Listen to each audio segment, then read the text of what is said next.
Brasil República, parte 1. Gente, estamos dando início ao estudo do período do Brasil republicano dessa vez, tá? A República foi proclamada em 15 de novembro de 1889 e está em vigência até os tempos atuais, tá? Inclusive é feriado, ninguém sabe exatamente o porquê, o que significa que a República foi proclamada. Então a gente tem que dar uma olhada nos fatores que culminaram com a derrocada, com o declínio do Império e do Imperador Dom Pedro II em 1889, que levou ao fim do Brasil imperial, né, ou Brasil monárquico, com com a queda do imperador, com a queda do Dom Pedro II e a proclamação da República pelos militares. Tá? A gente tem que entender então quais são os fatores que culminaram na derrocada do Império. Vamos dar uma olhada, isso aqui é matéria do ano passado, mas a gente vai dar uma revisada aqui para a gente poder avançar. Olha só, gente, crise do Império tem vários fatores que culminaram no declínio do Dom Pedro II. Vamos dar uma olhada aqui item por item. Em primeiro lugar, a chamada questão religiosa, né? A questão religiosa foi um atrito entre a Igreja Católica e o Dom Pedro II. A partir de 1870, 1880, a coisa foi se agravando. Olha só, vocês se lembram da Bula Syllabus? A Bula Syllabus, bom, vamos relembrar. O Brasil, desde a independência em 1822, ele vivia num sistema de padroado. Sabem o que é o sistema de padroado? É quando o imperador, o governo brasileiro, ele tem um certo poder sobre a Igreja Católica no sentido de influenciar, no sentido, por exemplo, de pagar salários para os membros do clero, no sentido de o imperador ele pode nomear alguns bispos, alguns cargos, ou seja, o imperador, o governo, ele tem um poder de influência sobre a igreja e sobre o seu clero, sobre os membros da igreja, de modo a influenciar ele. Tá? Isso está determinado por lei desde a independência, o regime do padroado. E a igreja, por sua vez, então sempre manteve relações muito amistosas e sempre apoiou muito Dom Pedro II, porque sabia que dependia muito do apoio do imperador para existir e exercer o seu poder. Né? A igreja exercia muito poder sobre a educação, sobre a mentalidade, sobre os costumes, sobre o certo e o errado, sobre o que fazer e o que não fazer, enfim, a igreja tinha esse papel de educar os costumes das pessoas, né? Então ela mantinha uma relação muito amistosa com o imperador procurava também fazer uma média com a igreja, para todo mundo ali, né? São duas instituições superpoderosas, né? A espada é o império, o imperador e a igreja. Tá? Então havia uma relação amistosa, só que essa relação amistosa foi se deteriorando, principalmente a partir de 1870.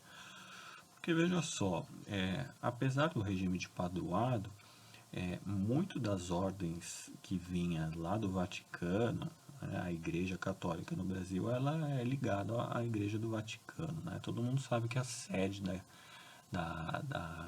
do catolicismo está lá no Vaticano. E o chefe maior da igreja é o Papa. E o Papa, ele emite várias bulas, ao longo do tempo ele vai emitindo várias bulas que são como se fossem ordens, como se fossem conselhos, que são válidas para todas as igrejas do mundo inteiro, né? Não só o Brasil, onde tiver a igreja católica, os bispos, os clérigos, todos ouvem muito as recomendações do Papa e tentam colocar em ação essas bulas. E isso sempre foi feito de forma muito amistosa porque o imperador, Dom Pedro II, sempre respeitou muito as ordens vindas da igreja, né, do Vaticano. Só que a partir de 1870 começou a ter um atrito porque a bula Syllabus, emitida ali em 1870, ela proibia, ela dizia, ela aconselhava todas as igrejas do mundo, as igrejas católicas, a proibir que seus membros, proibir a existência de maçons dentro da sua igreja. Né? Como assim maçons? Vocês lembram quem eram os maçons? A gente falou disso ano passado, mas os maçons é um grupo, né? Um grupo que defendia ideias liberais, era um grupo, né, formado por vários profissionais, intelectuais, e eles tinham ideias em comum, ideias ligadas muito ao liberalismo, ideias ligadas à ciência. E esses maçons, eles também, né, de certa forma, eles estavam presentes em vários lugares, e inclusive até dentro da igreja. O próprio Dom Pedro II, ele era muito ligado à maçonaria. E o Papa, ele queria proibir maçons na igreja. Né? E porque, segundo a bula Sílabus, esses maçons eles poderiam influenciar negativamente na crença religiosa, seriam uma espécie, eles poderiam acabar competindo com os padres, né? Isso preocupava muito o Papa. Então, com essa questão, o imperador acabou falando o seguinte para as igrejas: ó, vocês não vão seguir essa bula sílabus aí, pode rasgar essa bula, porque eu sou maçom e eu defendo os maçons aqui, né? E aí, a maioria dos padres teve que acatar essa decisão do imperador, né? Porque eles estavam aqui no Brasil e sabiam que necessitavam muito do apoio do imperador. Mas nem todos apoiaram, né? Alguns padres, principalmente lá do Recife, eles desrespeitaram o imperador e obedeceram a bula sílabus, expulsaram maçons, enfim, gerou um mal-estar, né? Então, e aí o Dom Pedro puniu severamente depois esses padres, e isso foi amargando uma situação que foi se estendendo ao longo da década de 70 e 80. Tá? Então a igreja foi se dividindo, ela já não apoiava mais totalmente o imperador. Então esse é um dos fatores, tá? É chamada questão religiosa. Depois vocês dão uma olhada melhor, né? É bom recapitular com um pouco mais de detalhe, porque isso é matéria do ano passado, tá? Bom, vamos ao segundo item, que é o segundo pilar de sustentação do imperador era a escravidão, tá? Os fazendeiros, né? Lembra que a economia do Brasil era totalmente voltada para... Totalmente não, né? Mas a maior parte era voltada para a exportação do café, certo? E esses cafeicultores, eles, para quem plantava o café, quem colhia o café, quem tratava o café, quem transportava o café, etc, etc, etc, eram os escravos, né? A gente já viu que os escravos, eles eram comprados lá nos portos africanos, na Guiné, na Angola, e trazidos nos navios negreiros para o sudeste, para trabalharem nessas fazendas, né? Ou na própria cidade mesmo, né? Existiam vários tipos de escravos, mas eles eram os pés, as mãos e os pés dos senhores, né? Eles faziam todo o trabalho. E com a abolição, o movimento abolicionista começou a crescer ao longo do século XIX, os escravos começaram a se revoltar, começaram muitos engajados nesse movimento abolicionista, eles eram negros, né? E alguns advogados, alguns começaram a comprar a liberdade desses escravos, começaram a publicar nos jornais, fazer muitas críticas ao sistema escravista, os cafeicultores, e a pressionar o Dom Pedro II para acabar com a escravidão, né? Essa pressão vinha muito da Inglaterra também, né? E dos outros países que queriam abolir a escravidão para poder dinamizar melhor a economia entre os países, né? E escravo não tem poder aquisitivo para comprar mercadorias, porque ele não recebe salário. Então, toda essa questão externa, interna, ela vai levar à abolição da escravidão em 1888, né? E fazendeiros que até então apoiavam o imperador por conta da manutenção da escravidão, quando a escravidão é abolida, aí o Dom Pedro II perde de vez o apoio dos fazendeiros, né? E aí não tem o que fazer. A abolição da escravidão em 88 vai estar intimamente ligada à proclamação da República um ano depois, em 1889, tá? Então, crise da escravidão, né? Esse é o segundo pilar. O terceiro pilar que leva ao declínio do Império no Brasil também tem a ver com a própria saúde do imperador, né? Dom Pedro II já tinha feito viagens, ele já estava com uma idade avançada, né? Ele assumiu o trono em 1840, com 15 anos, e passou muito tempo viajando, e lá na década de 80 ele começou a ficar cada vez mais recluso, né? E que cada vez mais fragilizado frente à imagem pública, né? Tanto é que a sua filha, a princesa Isabel, começou a cada vez mais a ganhar evidência nas decisões, tá? Esse é um fator também, a imagem do imperador se desgasta ao longo dos anos. E por fim, também um fator extremamente importante, junto com o fator religioso, junto com a questão da escravidão, é a questão militar, né? Chamada questão militar, que está aqui no último item, olha só, né? A questão militar está intimamente ligada à Guerra do Paraguai, né? Vocês devem se lembrar que com a Guerra do Paraguai, o Brasil venceu a Guerra do Paraguai e os militares, eles, que até então não existia exército no Brasil, né? Ele se formou no Paraguai, com a Guerra do Paraguai, e os militares eles saíram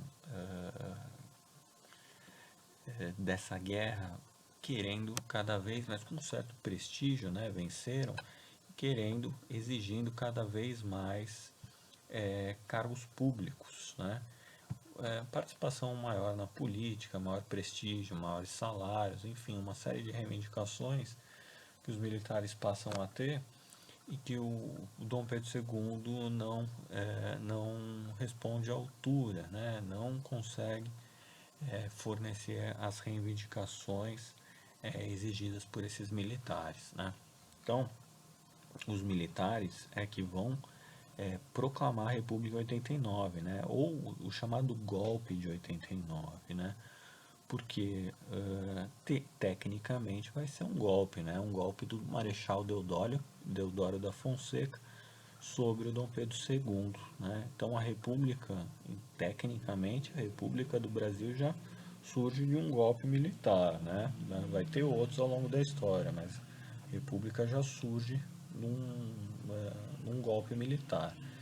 No caso Deodoro da Fonseca, né?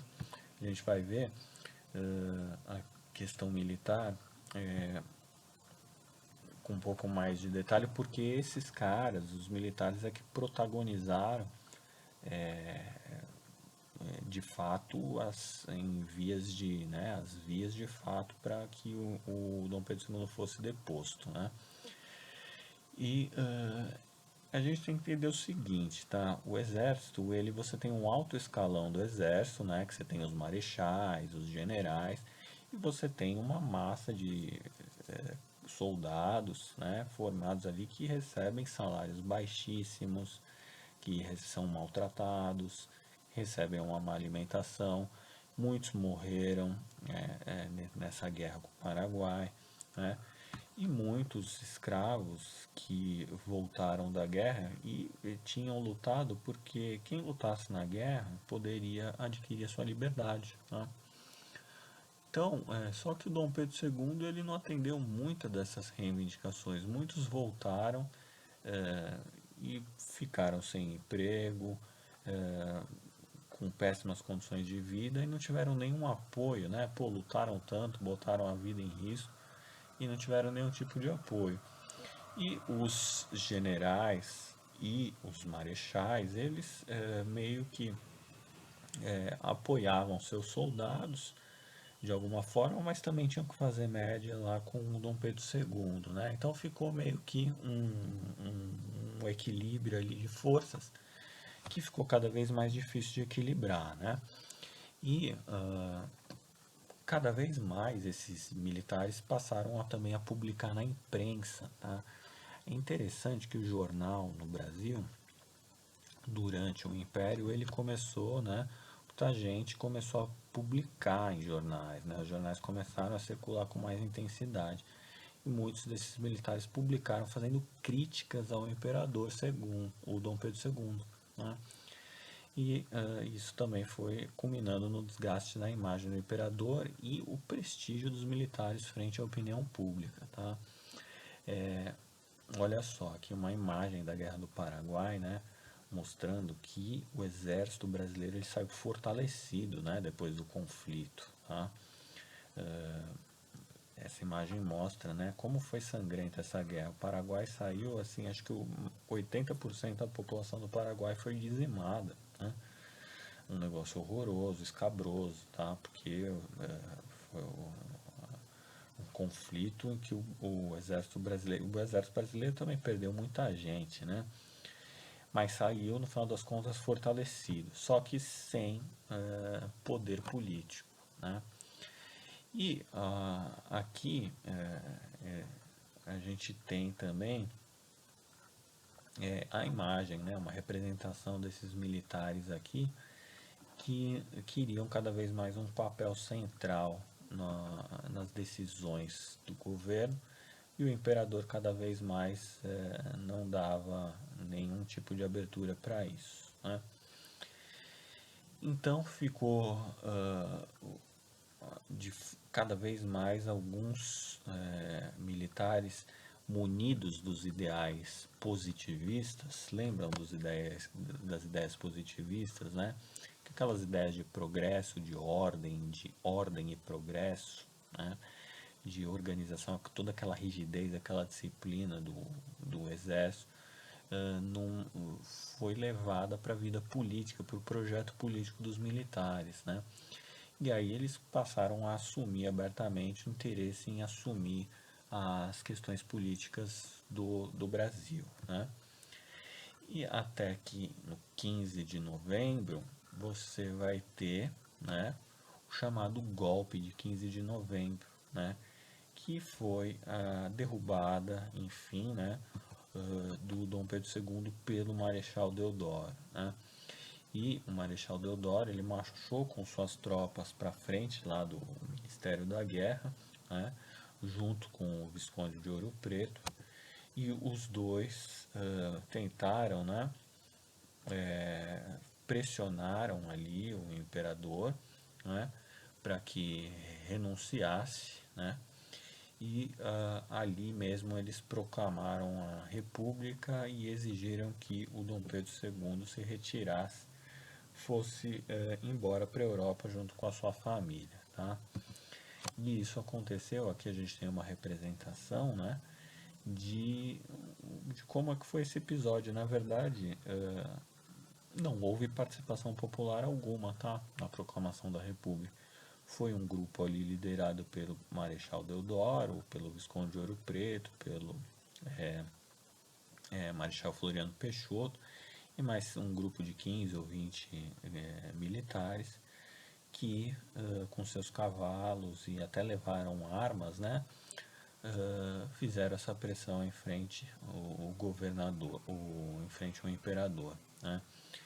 E aí proclamaram a República e você não teve militares para defenderem o imperador segundo, o Dom Pedro II, porque já estava totalmente desgastado. E aí os cafeicultores também ficaram em silêncio, a igreja ficou em silêncio e a população sequer soube o que estava acontecendo, né? Porque o povão mesmo, né, aquela massa lá, assistiu bestializada tudo o que estava acontecendo, né? Então, para a imensa maioria da população, né, alheia aos debates políticos, a República foi uma coisa ali, uma surpresa que aconteceu, mas ninguém entendeu muito bem o que significava, né? E a gente tem que dar uma olhada no que significou ela, né? Quais são as principais transformações, né? Olha aqui essa imagem da família do Dom Pedro II, né? Que 48 horas depois tem que embarcar rumo a Lisboa, né? Sob pressão, embarcaram ali para Lisboa e está proclamada a República, né? E o que mudou, né? O que muda então com a proclamação? Primeira coisa é que, veja só essas bandeiras, tá? A bandeira do Brasil atual é essa, né? Ordem e Progresso, o fundo verde, um triângulo amarelo e um círculo azul com as estrelas representando os estados, né? Só que antes dessa bandeira, a primeira bandeira do Brasil republicano foi essa aqui, ó, do meio, né, que lembra muito a bandeira dos Estados Unidos, com as cores invertidas, né? Ao invés do vermelho e do azul, a gente tem o amarelo e o verde. E as estrelas aqui representando os estados, né? E essa aqui, essa primeira bandeira aqui é a bandeira do Império, né? Veja só como a bandeira do Império parece muito com a bandeira do Brasil republicano. Mesma coisa, né? Fundo verde, aí no meio aquele losango amarelo. E só que ao invés aqui a gente tem o brasão da família real portuguesa, né? Ao invés desse brasão da família real portuguesa, né? Que aí depois virou a família real brasileira, você tem o, o lema Ordem e Progresso, o lema positivista Ordem e Progresso, tá? Então, não tem nada a ver com as cores, né? Tem gente que fala assim, a bandeira do Brasil aqui representa as cores, as florestas, as matas, né? Não, nada a ver, né? Representa o brasão da família, a família real portuguesa, né? Então tá aí. Bom, mudou a bandeira, mas e o que mais além da bandeira, gente? Separação da igreja do Estado com a igreja, tá? Lembra a questão religiosa. A questão religiosa, ela, o regime de padroado foi extinto. O regime de padroado passou a ser, não existe mais, tá? Então agora a igreja é uma coisa, Estado é outra, o Estado não deve intervir na igreja, nos assuntos religiosos a igreja não deve intervir no Estado, tá? Em tese. Bom, outras mudanças, tá? Casamento agora também não é mais na igreja, o casamento é no cartório, olha só, casamento civil. Claro que você pode casar na igreja também, mas o Estado brasileiro só reconhece também se for casar no civil, né, no cartório. Então, é um controle, né? Não é mais a igreja que controla os casamentos, é a própria república mesmo, né? Outra coisa que a república vai implementar vai ser a naturalização de todos os estrangeiros residentes no país. Ou seja, se você veio lá da Itália, né, dentro da migração e tal, nasceu na Itália, sua identificação é italiana, se você quiser se tornar brasileiro, né, ter uma dupla nacionalidade, agora você pode ser brasileiro também. E é melhor ser brasileiro mesmo, porque isso te dá vários direitos nessa nova república, né? Em tese daria vários direitos, né? Você passa a ser cidadão brasileiro também, tá? Pode ser cidadão alemão, italiano também, mas cidadão brasileiro também. Então, só se você não quisesse ser brasileiro, você tinha que se manifestar, tá? Então a naturalização vai ser meio que generalizada. E extingue-se também o Senado vitalício. Lembra que era o Senado? Senado, né?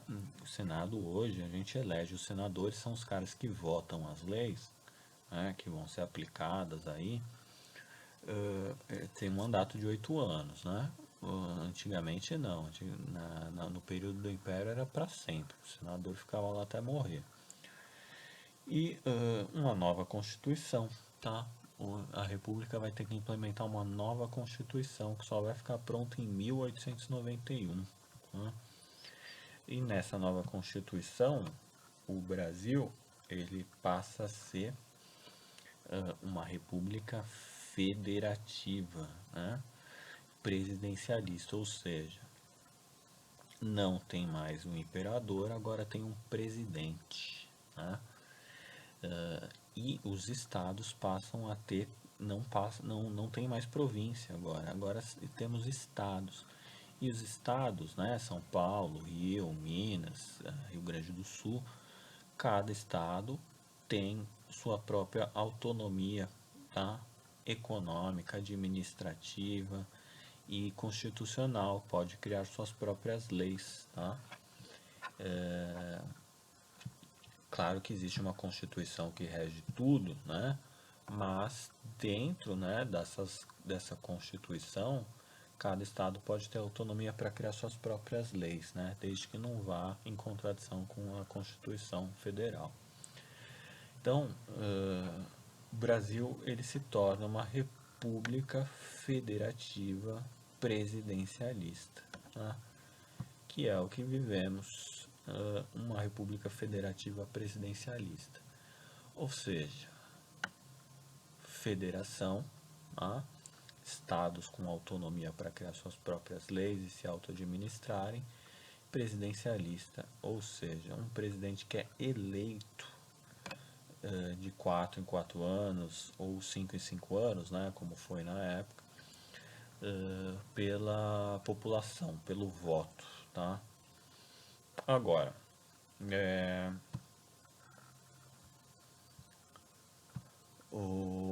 também aqui, ó, os poderes, eles vão ser, a gente vai ter 3 poderes, né? No Império a gente tinha 4.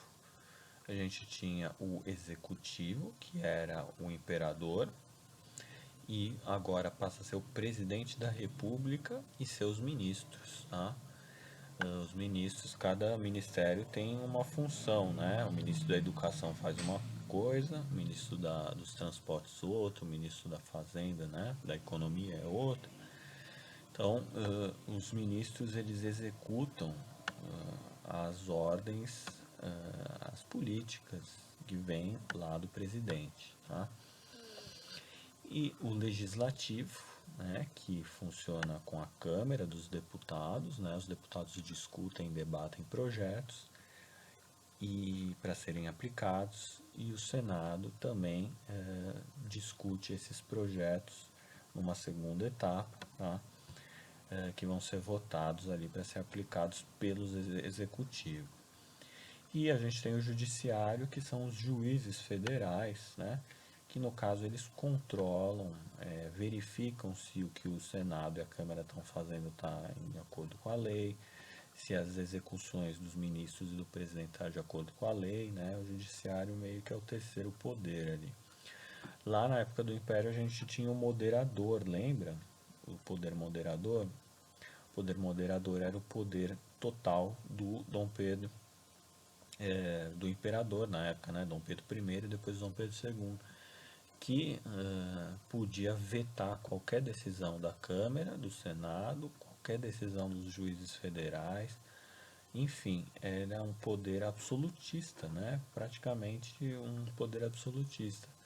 Então esse poder moderador agora foi extinto para dar mais equilíbrio entre os 3 poderes aqui, sem um se sobrepor ao outro, tá? Então isso foi uma transformação aí da República, tá? Agora, será que ela era democrática, né? Olha só, aqui são as pessoas que não podiam votar para presidente, tá? Nem para governador do estado, nada. O voto, ele era, em primeiro lugar, o voto era aberto, tá? Ou seja, não era secreto, as pessoas sabiam quem você votava e muitas vezes estavam com uma espingarda do seu lado, controlando quem você votava, tá? A gente vai ver isso com detalhes. E ele era direto, você escolhia diretamente quem ia ser seu presidente, seu governador, seu, né, senador, mas ele era aberto, tá? E aqui a gente tem a relação dos grupos que não podiam votar, né? Olha só, quem não podia votar? Mulheres, primeiro lugar, mulheres não podiam votar, mulheres formavam 50% da população, então 50% da população está excluída aí da política, tá? Mulheres não votam. Analfabetos. Bom, o índice de analfabetismo no Brasil era de aproximadamente 90%, então você já tem 90% da população excluída do processo eleitoral. Mendigos também não podiam votar, mendigos também ocupavam uma porcentagem considerável. Soldados também não podiam votar, porque militar não tinha poder político. Quer dizer, tinha, os soldados não, né? Porque eles tinham que ser isentos, digamos assim, né? E isso vai dar muitos problemas depois, tá? E membros das ordens religiosas também não podiam votar. Ou seja, quem votava era apenas um pequeno grupo de aproximadamente 4,5% da população, tá? Homens ricos com muito dinheiro, proprietários de terras, proprietários de fazendas ou do alto escalão, tá? Da política, da economia, enfim, muito pouco democrática, não é mesmo? E essa vai ser a república, vai ser instaurada no Brasil a partir de 89 e vai ficar em vigência dessa forma até 1930, quando se inaugura uma nova era, chamada Era Vargas no Brasil, que vai transformar paulatinamente tudo isso aí, toda essa ordem. Tá? Bom, próxima aula a gente vai ver com mais detalhes aí a república, o que vai acontecer aí nessa república, nessa primeira república aí do Brasil, tá? Um abração aí.